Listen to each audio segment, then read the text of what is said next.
Welcome to the Film Illogical Society, brought to you by Redacted Media and 65 Media. In today's episode, we count down the 100 greatest comedies according to the BBC. And now, here are your hosts, Kris Schulz and Chad Halvorsen. All right, and presented by 65 Media. It's another Filmological Society, the countdown show where we are counting down the top 100 comedies of all time. I am one of your hosts. I am Kris Schulz. With me on the drums. Wait, that wasn't drums. I'm sorry.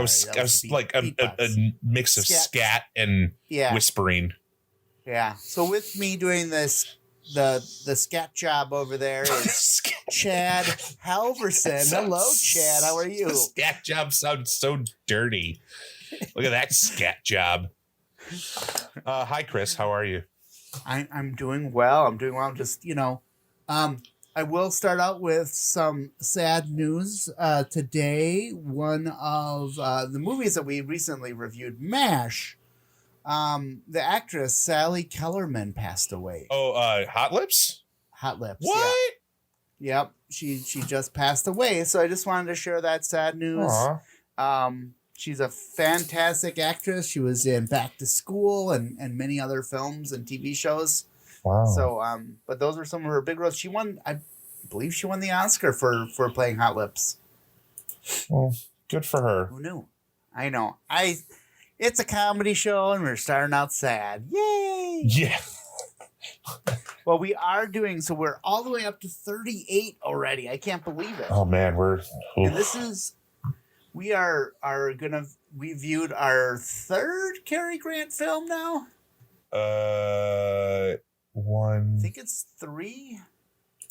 I'm just gonna pull up the 3 list. or 4. Like he's well represented on this list. We've carried Grant on this podcast. Yes, we have carried him. So this is the 1940 film, The Philadelphia Story, starring Cary Grant, Kathreen Hepborn, and James Stewart. Jimmy Stewart. Yeah, this is our first Jimmy Stewart film. Now, he had been thought to be asked to be in some other films, but he had turned them down. So this is his first official film on the list that we're seeing him. Because I don't think when you look at Jimmy Stewart, I don't think you think of him as a comedic actor. No, I mean, and I'll be honest, like I've only seen a few Jimmy Stewart movies, and basically It's a Wonderful Life is the one that sticks out most of all, which is definitely not a comedy. Right. Unless you're sadistic and weird. But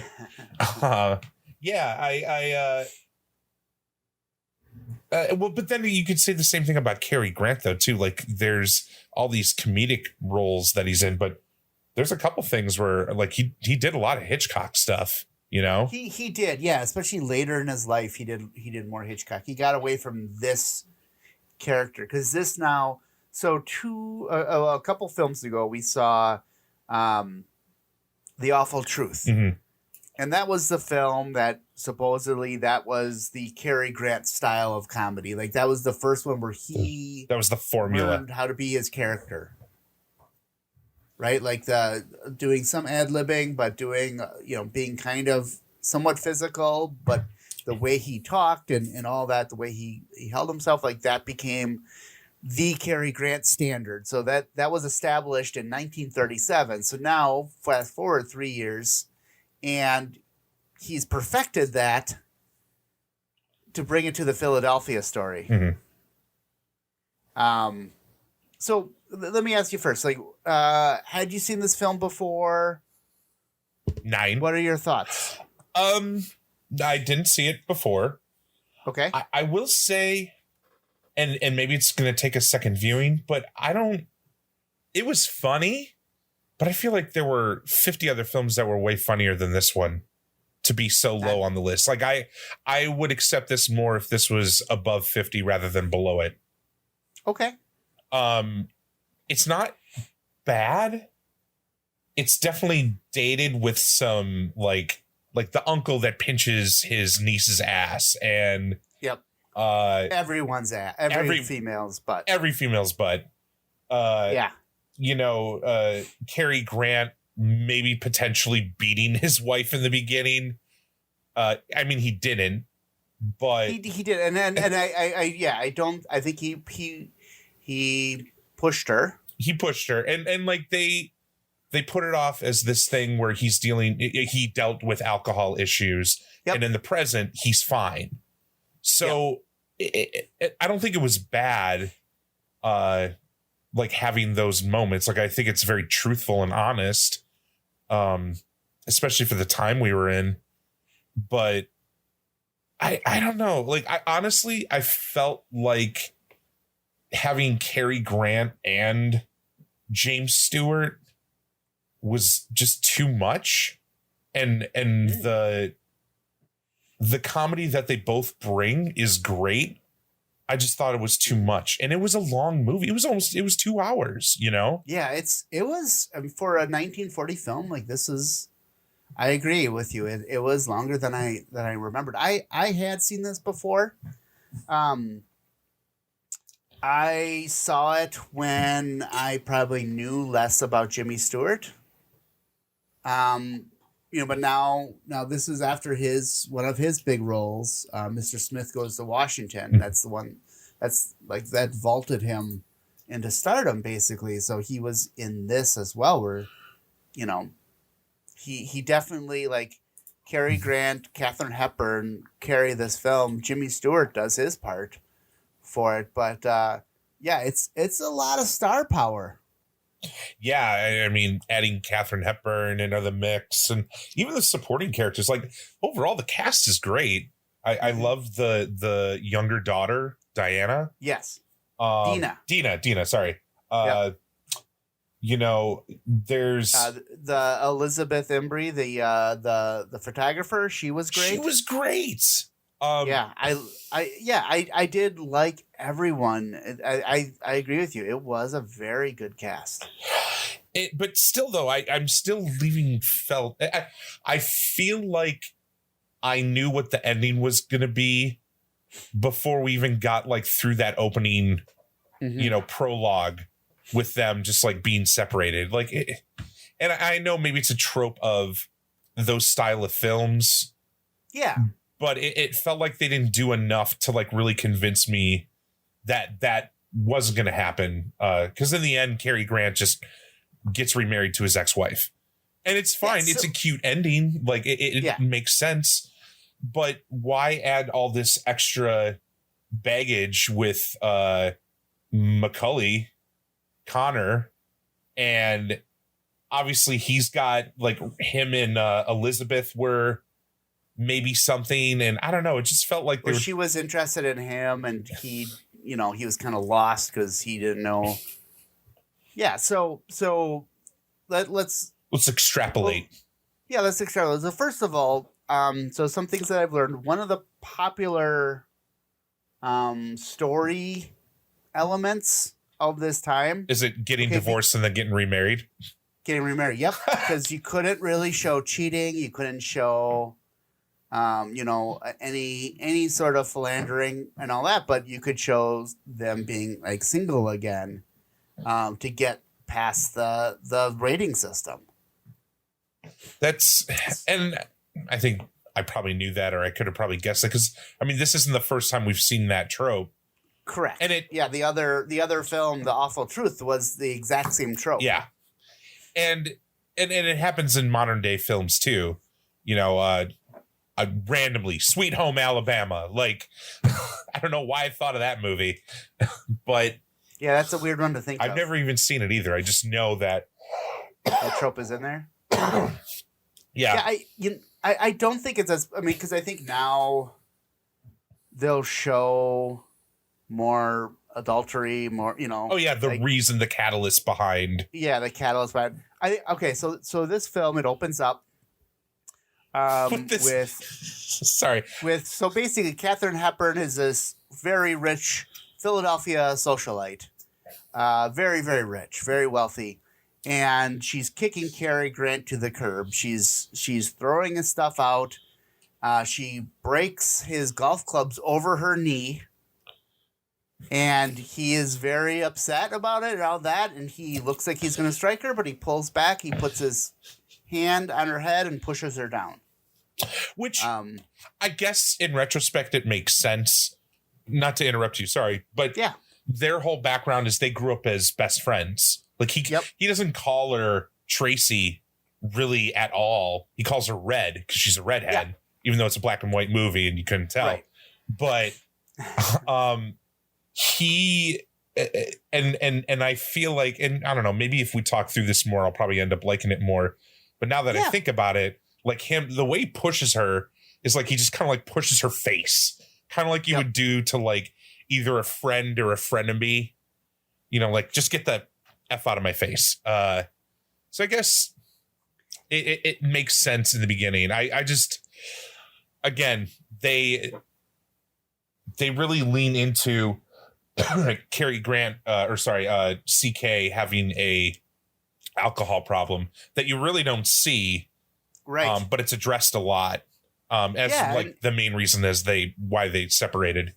And I like how, like, to me, like, and we'll get into this in a little bit, but this is in many ways a redemption story for CK Dexter Haven, like throughout. So they end up getting divorced, like, and it's travel to the future, and Tracy Lord, Kathryn Hepburn's character, is getting remarried, and the tabloid magazine wants some exclusive photos of that wedding and a story, a juicy story.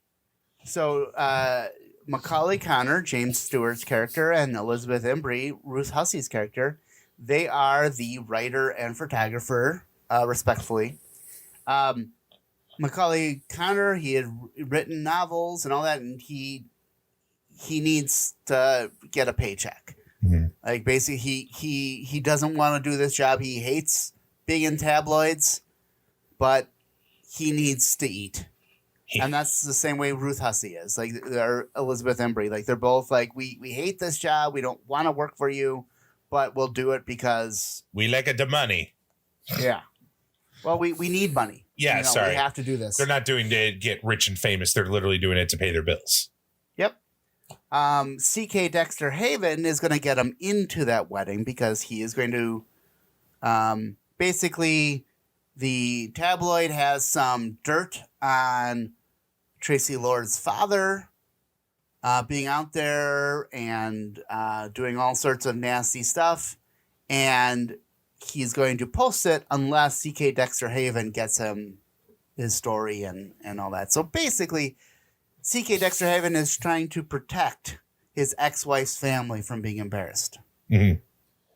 So again, this is part of the redemption. So he divorced her. He was an alcoholic. He went away to get treated, and now he's sober, and so he gets them in. He puts them on their lie right away. Tracy Lord, her mother, and they all figure it out that this is all a ruse. So they start acting very eclectic, just to throw them off. So it just goes. I mean, I think there's some moments there that are very funny. I thought that the younger sister was very funny, and the mother was great as well. Margaret Lord played by Mary Nash, and then Virginia Wielder played Dina Lord. They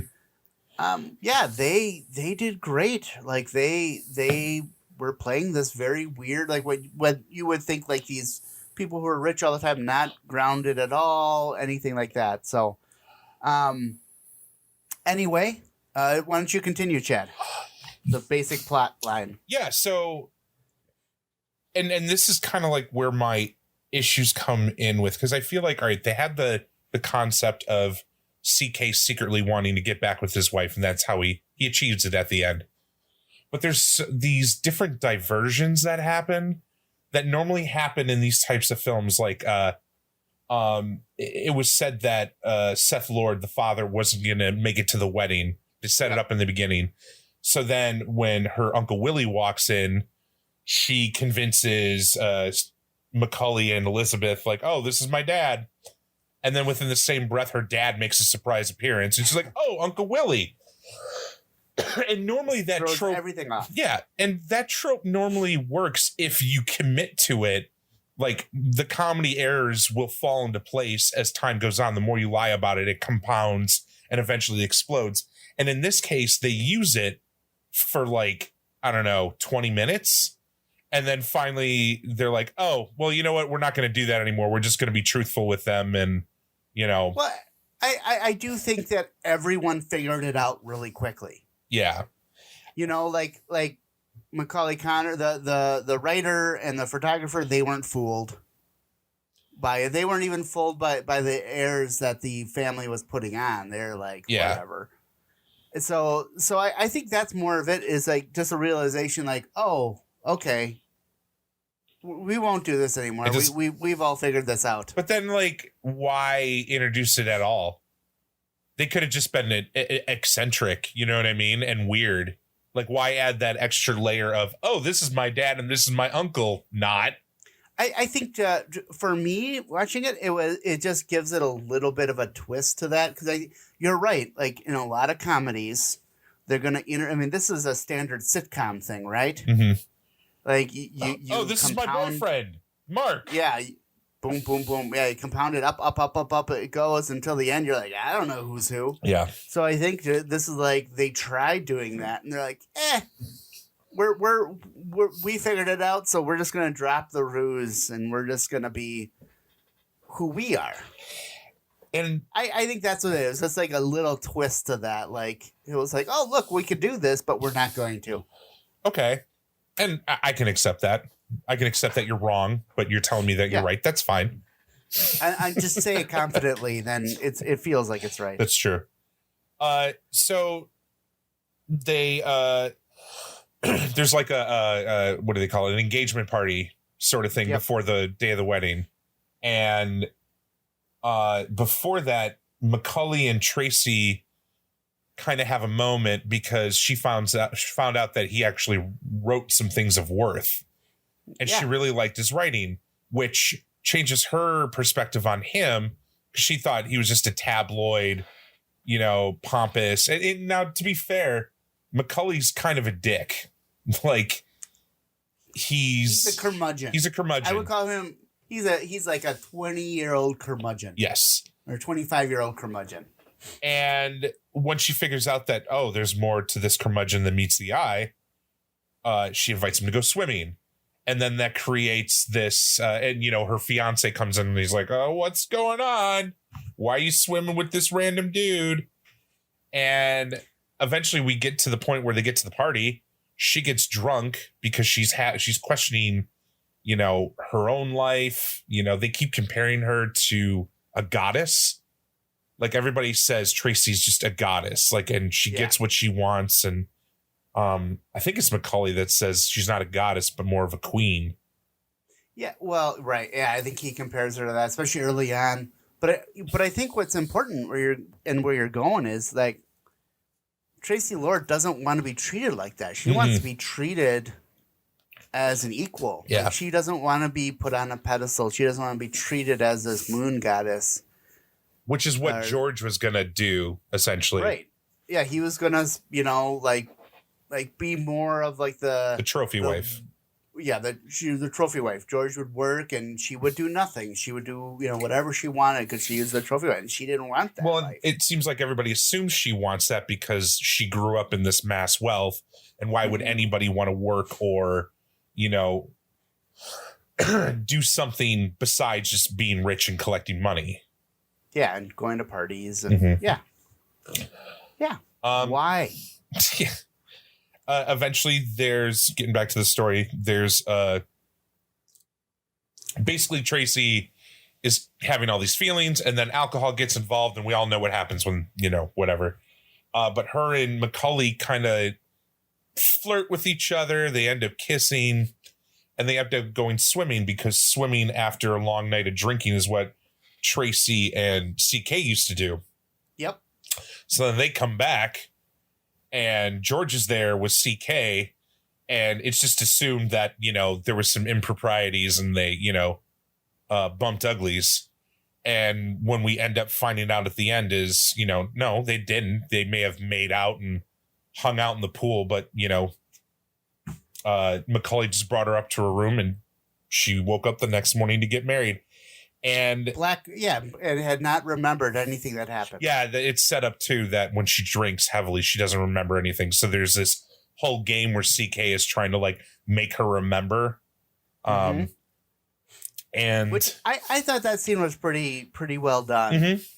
Where she's just like, he's just giving little bits and she's like, oh gosh, oh no, I gotta call him. I gotta call George. So George ends up like, they figure out that she didn't sleep with Macaulay, and George's like, all right, well, I can overlook that and we'll still get married. Yeah. But Tracy's already figured out. She's like, no, like, you're not the thing. You're not the one. Because earlier they established like she was just going to be a thing. Yep. So yeah, she was going to do nothing. And trophy wife. So they have this huge thing where it's like, okay, well, we don't have a groom now. We got 100 people here for a wedding. What do we do? And Macaulay's like, I'll marry Tracy. And Tracy's like, no, like, you were fun and you're a smart dude, but it would make Elizabeth jealous. And I don't want to do that. And then this is where CK finally like shows his plan. Like, oh, well, I'll marry you. I'll marry you, Red. Because the whole time, like, yeah, he's an instigator, but he's got this master plan to prove to his wife that he's not who she thought he was or what he used to be. He does, but again, I think if this is where it gets back to that redemption story for CK. Like, all of his actions were to protect Tracy and her family from embarrassment, right? Like, throughout it all. I mean, his love for her never went away. Yeah. But he had to earn her back. And he did it at the end. He made sure that, he not only cleared himself of any responsibilities to the tabloid, but he also got Mike and Elizabeth out of there as well by saying, hey, Mr. Publisher, I have some embarrassing stuff about you. And this will go public if you do anything. So he finally earned that. And I think she saw that too. Because, I mean, he had been offered, while everyone else was drinking, he never drank. He always had a level head. He always helped. Like, he made sure that when George wanted to punch Mike or Macaulay, he did it for him. Yeah. He did it for him so that there wasn't going to be, that mess to deal with. And it wasn't going to escalate any more than a single punch. So yeah, I kind of see it as that a little bit, like to me, and this had been maybe the fifth or sixth time I've seen this film. My mom grew up, I grew up in a household that she was a huge Cary Grant fan, so we would see a lot of Cary Grant films. And this is the first time that I kind of see that storyline in this. Because before it was just kind of fun, and I as younger, I'm like, why didn't she go for Mac? He seemed fun. That was me doing my Jimmy Stewart before I hit puberty. That was that impression. So I think that's a pretty good one. Yeah. So I think it's a strong story.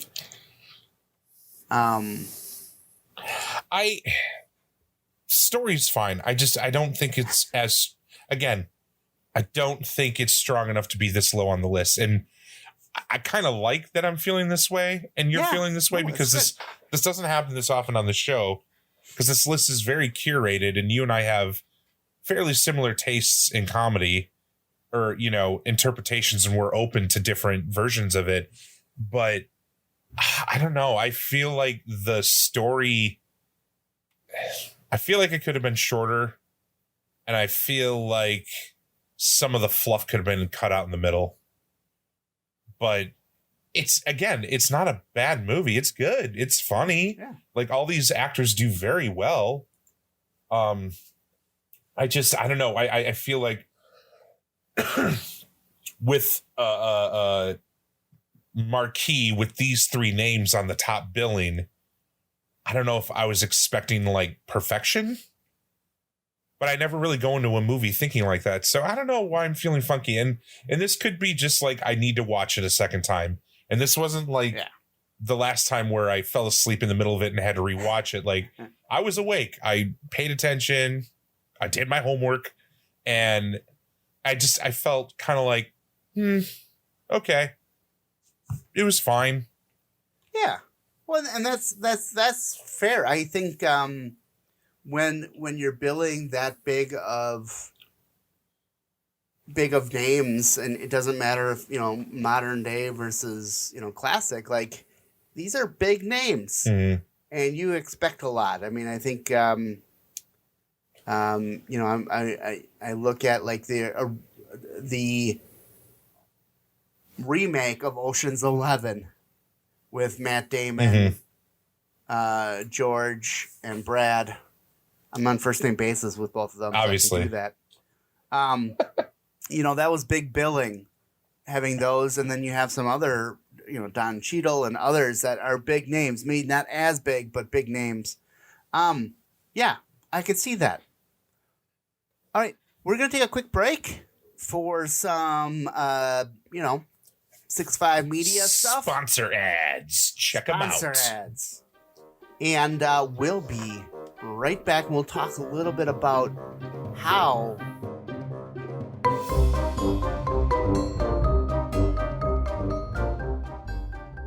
Hey, this is TC. And this is Jim from the Studio Demands It podcast, Where every episode we take a demand from a hypothetical studio, which could be you, and challenge ourselves to conceptualize, pitch, and craft a film based on the stipulations or the demands we are given. We talk about movies all the time. Particularly, we complain about the choices made in the films we've seen. We're nerds like that. And, of course, like any good nerd does, we automatically assume that we could do better. Even with the demands and restrictions that clearly must have been put on by a production. So head on over to studiodemandsit.com and listen to our previous library of episodes. Our library of previous episodes. Our precious library, Jim. Our library of precious episodes. You're a pirate, Smeagol. Okay, so head on over to studiodemandsit.com to listen to our library of episodes. And submit your demand for a future episode, too. So go do that. Okay, bye. Okay, end of ad. Psst, hey you, come over here. Who, me? Yeah, you. Okay. Hey, do you like Zelda?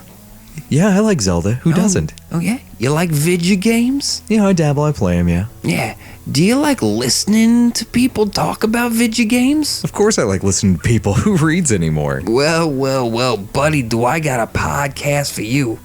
It's called Fan Fiction, with an X. Oh. And you can find it on all your major podcast distributors. That sounds amazing. Oh, buddy, you have no idea. One question, though. Why are you in my room?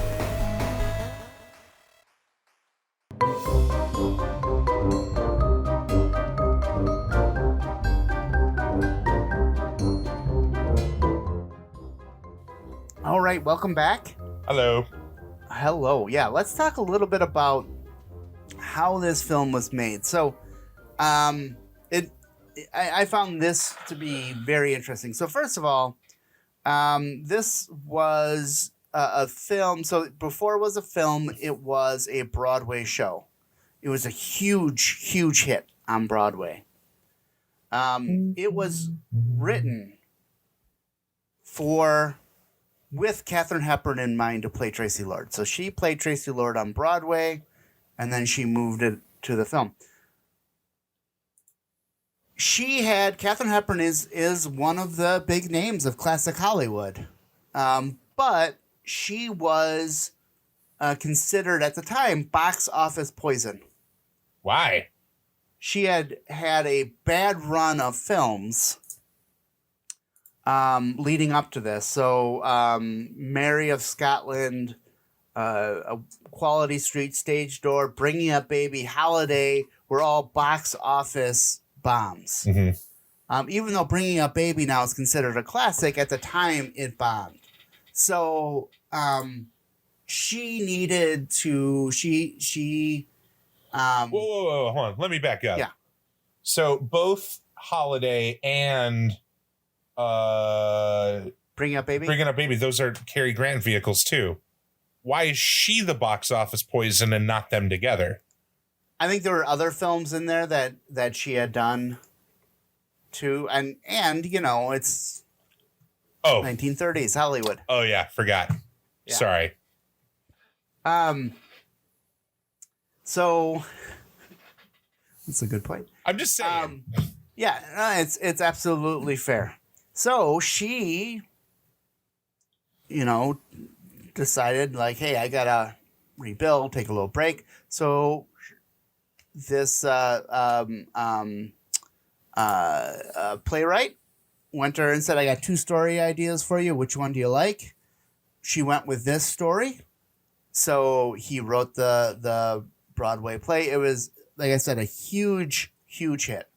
It was so big that, Kathryn Hepburn acquired the rights to it thanks to her. She was having an affair with Howard Hughes at the time. Ooh. And so he helped fund it and pay for it. So she had all the rights to it being made into a film. So when the film company came up to her and said, we want to make this, she demanded that she would star in it. She would play Tracy Lord. She got to pick her cast. She got to pick her director. And, and she gets creative choice and everything. Yeah. And they gave it to her. So are you telling me that in order to get my stuff funded, I just have to sleep with Howard Hughes? Yeah. Okay. That's all you got to do. Sweet. You don't have to divorce your wife or anything. Where's that old man buried? I got a bone to pick with him. He's going to have some long fingernails. Oh, yeah, you're right. That's gross. Ugh. Yeah. So you have to deal with that. Ugh. So, so while so she got to pick the person to write the film, to adapt it. So she went with Donald Ogden Stewart, who ended up winning an Oscar for this. She originally wanted Spencer Tracy in this film. And they would later have a long affair themselves. But he had to turn it down because he was working on something else. She also wanted Clark Gable to play C.K. Dexter Haven. And Clark Gable, again, he was busy, so he couldn't do it. So she had seen Jimmy Stewart in Mr. Smith Goes to Washington, so she wanted him for one role. And I think Cary Grant, as we had established already, had been in a number of films with her. So there's that history there. Yeah. Cary Grant's demand for being in this film was that he had to have top billing. And he asked for a salary of $137,000, which is a huge amount at the time. Though he donated all of it to the British War Relief Fund. Oh, yeah, because this is right on the edge of 1940. World War II. Yeah. Yeah. Currently, the Allies in Europe are fighting some dick named Hitler. I don't know if you ever heard of him. Some guy named Hitler. I don't know if you've ever heard of him. So he did that. Good for him. Yeah. Which like, I like. Kathryn Hepburn deferred her salary for 45% of the profits. So she took a huge chance that, she instead of taking a salary, and again, this is a vehicle to kind of make her a star again, right? To shine her again, because she was considered box office bomb. So she took a chance. Jimmy Stewart, he wasn't necessarily comfortable with this film, especially the scenes where he's just in a robe doing dialogue with her and stuff like that. Like I don't think he was very comfortable showing any of his body. Huh. There's nothing wrong with that. That's just interesting, Yeah. But yeah, so he couldn't play it. He couldn't just be like it was written that he was just in his swimming trunks or swimming outfit, but he couldn't do it. So that's why he had to wear a robe. He thought that if he was just in his swimming costume, it would have ended his career. Really? Yeah. Wow. Okay. Maybe he had a third tail that we didn't need to know about. Maybe, or a fourth or fifth nipple. Yeah. Who knows? So this ended up being one of the biggest hits of the year. It was released in like 2 theaters in 1940, but then it was wide release in 1941. That's so it didn't overlap the traveling Broadway show at the time. Like again, Katharine Hepburn's attached to both. So, but that was also a request of the Broadway show, is that they don't want to pull people away from the theater or from the stage to see the film. So yeah, I thought that was a very very interesting story. Just how Katharine Hepburn, who is seen as she is a feminist icon. I feel like she her outfits in this. She was wearing pantsuits for most of it in 1940 America. Especially in her in the world that she's supposed to be playing in, like pantsuit isn't something common. She also, in the story, she holds her own against 3 men, essentially, running the show, and she is definitely her own. Like, she is not dependent on any of them, and I think that's the key. Is she didn't want to be dependent on her husband, or she didn't want to be that trophy wife that didn't do anything. And well, she obviously could. In the beginning where we meet George, they're going horseback riding. She just hops up on her horse and, he has some issues getting up, but he's like, oh, no, I got it. Like that typical, no, I'm the man, I can do it. And that bleeds in more and more as time goes on to where she realizes, like, I don't want that. Like, I want to be me and have a companion that respects me for that decision. And I think then looking back at what you said in the beginning, like they were lifelong friends. Mm-hmm. Yep. And it was CK who had the drinking problem that ruined everything for the first marriage.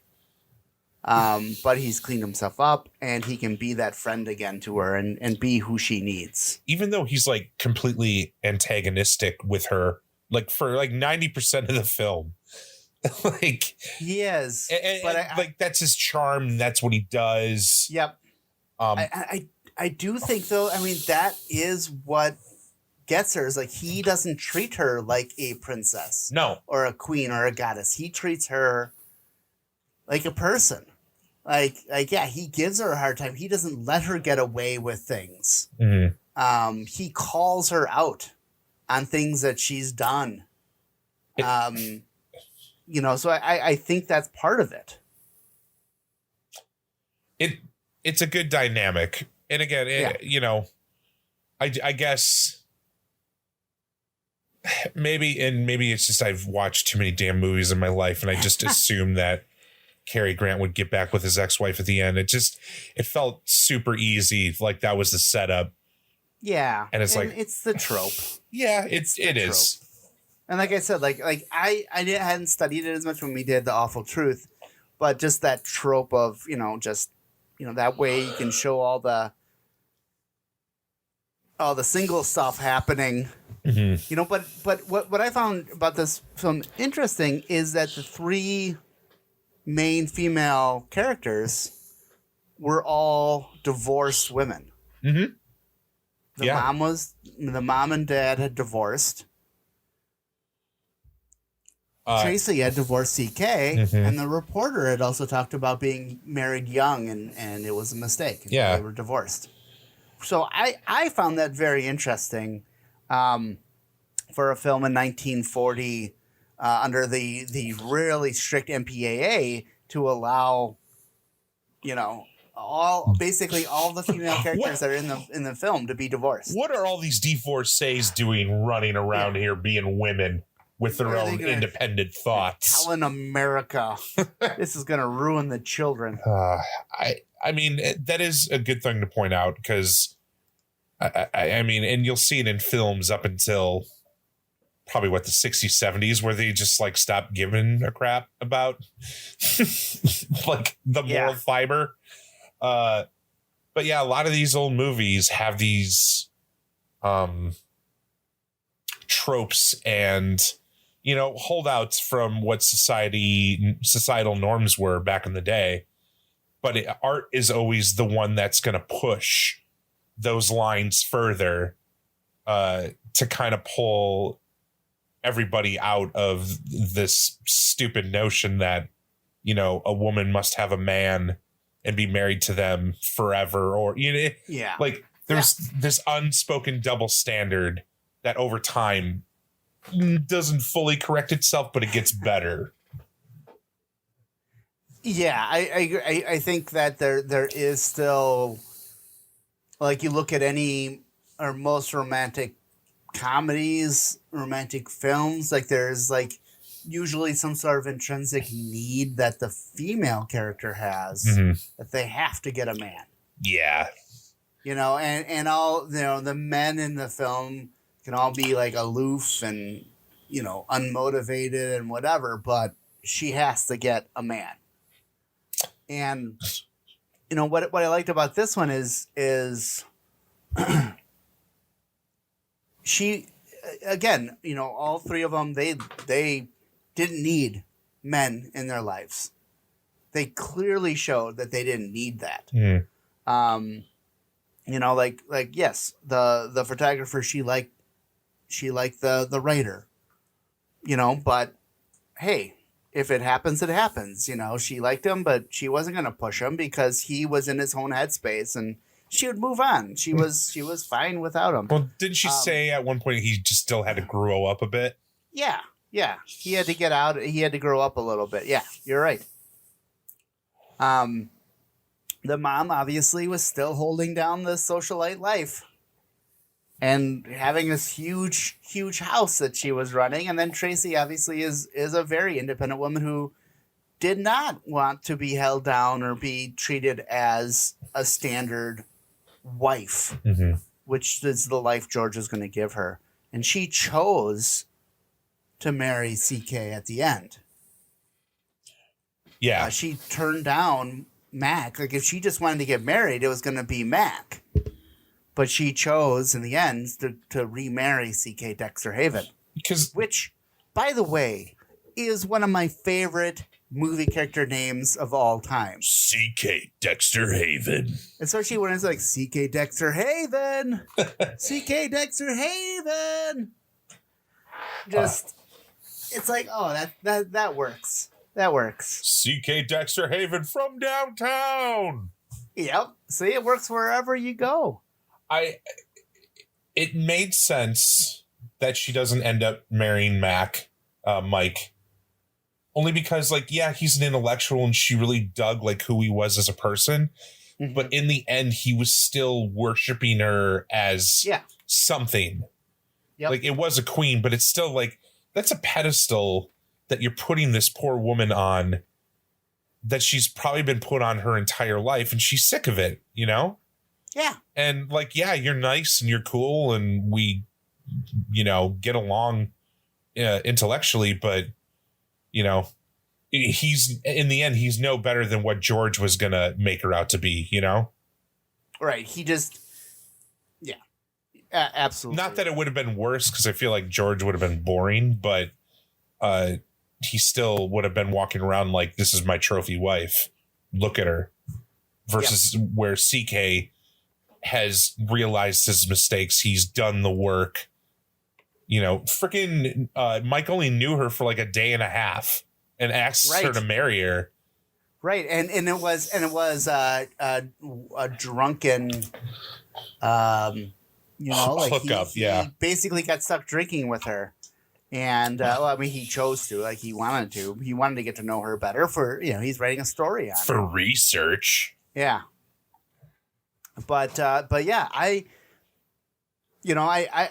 will agree. So in the end, this film, it was a heavily nominated film. This was Jimmy's only Oscar win, which he wasn't even going to go. He wasn't going to go, and before they kept it secret, someone called him and said, "Yeah, you should put on a jacket and go." Wink. Yep, but who would have thought that Jimmy Stewart would only win this Oscar, considering all the other film roles? The screenwriter won for Best Writing, and then Best Picture. It was nominated for Best Picture. Kathreen Hepborn was nominated. Ruth Hussey, who played the photographer, was nominated. And then Best Director, George Cukor, who by the way, this is our second George Cukor film. What was the first? Born Yesterday. It was one of the first ones that we did. Yeah. Wow. Holy crap. Yeah. So it was, and this film as well, this is one of the few films that still has a 100% rating on Rotten Tomatoes. Oh. I still don't agree with that high of a ranking, but well, the again, will of the people. Basically that means that everyone that watched it liked it. Certified fresh. Certified, yeah. They put it was above the Mendoza line or whatever, and it they liked it, so it's 100%. But yeah, so when I first saw that Jimmy Stewart won, he won for actor in a leading role, which I don't know necessarily the criteria. I know that there's been actors and actresses that have been in a film for like 30 seconds and have been nominated for supporting actress or actor. I don't know what it takes to be the leading actor, because I guess I was always under the impression that one actor and one actress would be the lead, and then everyone else would be supporting. But I guess like Cary Grant and Jimmy Stewart could both be leading actors. I mean, all top three of them have top billing, so yeah. And it's not that Jimmy Stewart doesn't have like a secondary role in this. Like, he's a main part of the story. It's probably confusing because it's, eventually boils down to two men competing for one woman's heart. Yeah. And I don't know. I think that makes sense that he's lead. I wouldn't have guessed that they would have nominated him as a lead actor, but if they did, I could see the argument for it. When he considers it like he didn't think he deserved it, as one of the reasons he didn't go. He didn't want to go, but it was he saw it as kind of a makeup for not winning for Mr. Smith Goes to Washington. Which, I'm very well aware that the Academy does that. Somebody misses out and they're like, ooh, we should have given that person the Oscar. Like, then they come up for like I see Martin Scorsese as that. Like, Martin Scorsese never won for Best Director until some of his later films, but like some of his early films, Raging Bull and all, like, he should have won. Well, it's the same thing with like Leo DiCaprio back in the day. Like, he finally won for The Revenant, which was a great movie, but there are like 18 other roles he should have gotten the award for. 'Cause that felt like the finally Leo got his Oscar type thing. And Sandra Bullock for Blindside. Yeah. Like again, this is not a knock on any of the actors, actresses, directors. It's just more on the system where it's not necessarily the most deserving person of that year. It's their turn. Yeah. To win it. And I mean, the Academy still catches flack now for, why in COVID, we didn't have a lot of big breakout movies this year, at least financially, but No Way Home, got broke people records. into the theaters. Yeah, and it didn't. I mean, it's probably getting what, like, special effects nom. I don't even think it was up for anything. And it's creating another conversation. And this happens every year, I feel like. Yeah. But like, why isn't there, fan favorite Oscar? Because maybe these films aren't. I'm going on a tangent now, but maybe these films aren't, high class and what we're used to win awards. But man, when a lot of people go see it and a lot of people enjoy it, that should be commended in some form. And I don't like the Oscars in general.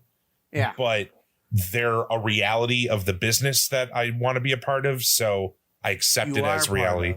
Whatever. I'm never going to win one. But like, I'd be like Jimmy Stewart. Like, I don't want. Why? Yeah, I too have mixed feelings on the Oscars. I think it's a good barometer of things.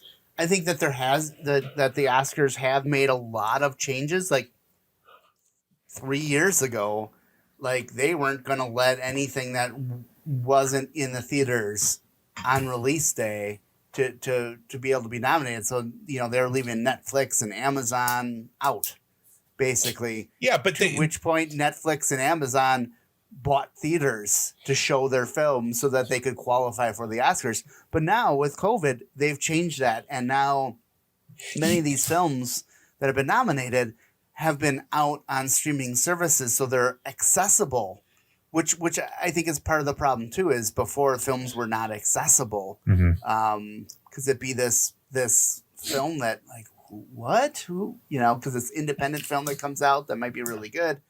So there has been some adjustment. I 100% agree with you though. Like no one's going to the theater to see these films. No one is going to the theater to see these films. They're going to see Spider-Man. And if that's the direction that the studios want to go to, back to the theaters, get people back there. Yeah, like they need to acknowledge that. Yeah. I'm not saying like we got to force, the high art awards to the most popular film. Yeah. But you definitely should have a category for most popular film or at least a category for like highest performing films. Yeah. Yeah. I mean, you don't have, you have 10 films nominated for best film overall. Mm-hmm. Like, yeah. Which throw some more popular films in there. Cause that's going to draw people in. Yeah. More people saw Spider-Man than any of the other movies combined, basically, yes. except for, Encanto, because that's been seen more than any, just in my house. It's been seen more times than any other film. Mine too. Yeah.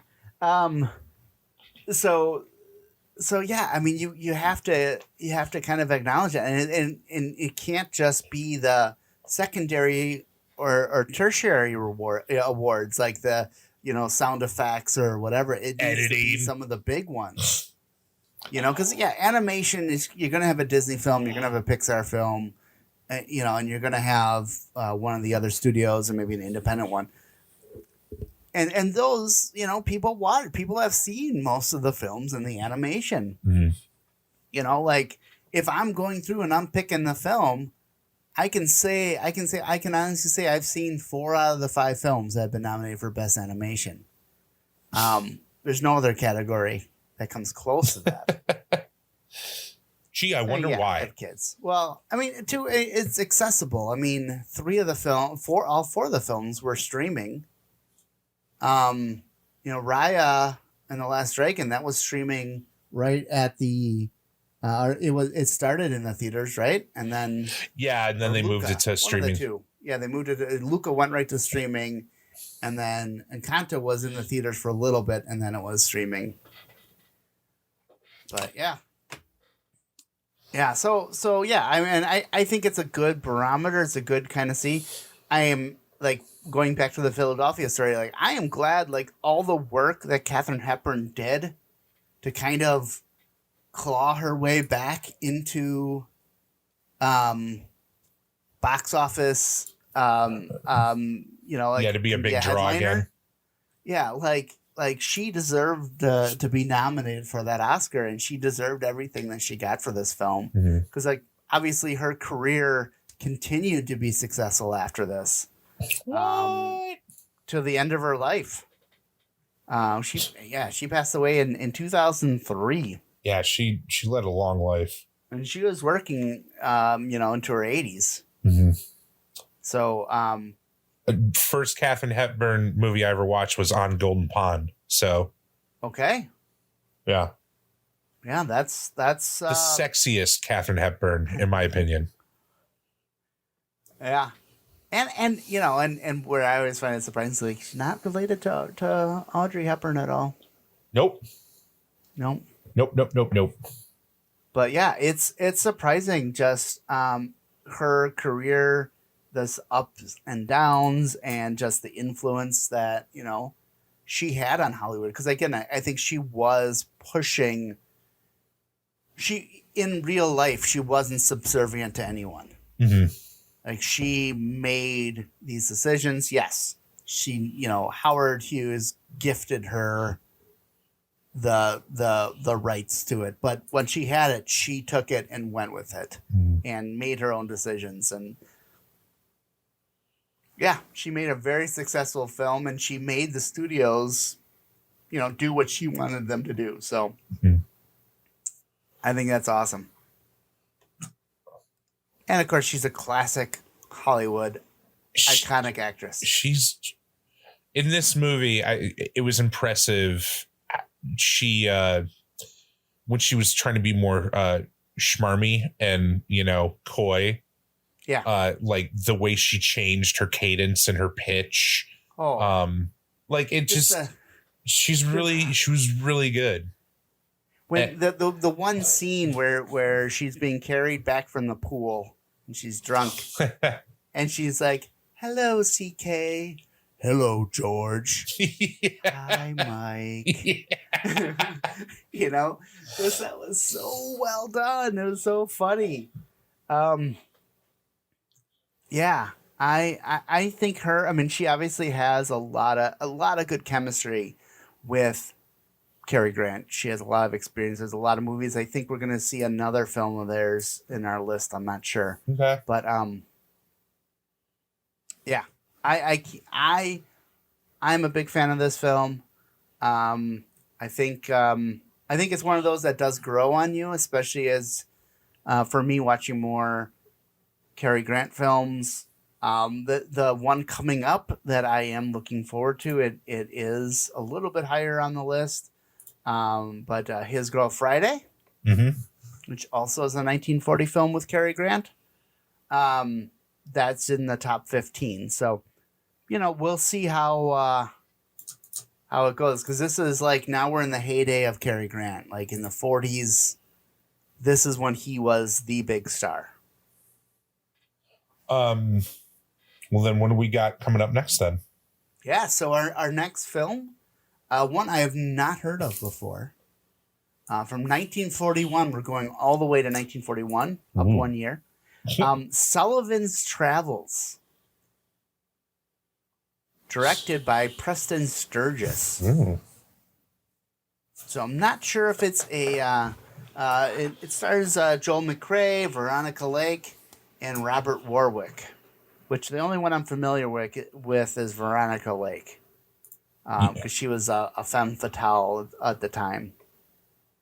Yeah. But I don't know if this is a British film. I don't know what this is. But one last note I do want to say about the Philadelphia story before we finally give away to that. It was redone a few years later, like not that long later. It was turned into a